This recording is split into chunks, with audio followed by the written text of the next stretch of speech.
Assalomu alaykum. E'tiboringiz markazida qisqa xabar. Agar kanalimizda yangi bo'lsangiz, obuna bo'lishni va like bosishni unutmang.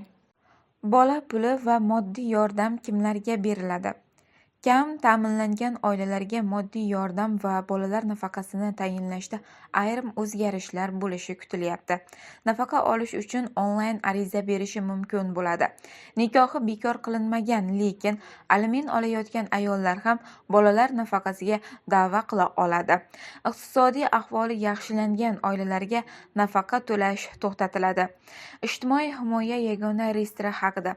O'zbekistonda bolalar nafaqasi moddiy yordam tayinlash ijtimoiy himoya yagona reyestri orqali amalga oshiriladi. Bu tizim oilaning kam ta'minlanganlik holatini aniqlash, ularga bolalar nafaqasi va moddiy yordam tayinlash, shuningdek davlat tomonidan beriladigan turli yordamlar haqidagi ma'lumotlarni o'zida aks ettiradi. Hozirgi kunda 2,2 million oilaga shu tizim orqali bolalar nafaqasi va moddiy yordam to'lab kelinmoqda.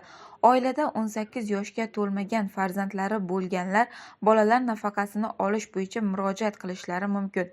Yakka fuqarolar barcha farzandlari 18 yoshdan katta, kam ta'minlangan oilalar ham moddiy yordam uchun murojaat qilishi mumkin bo'ladi.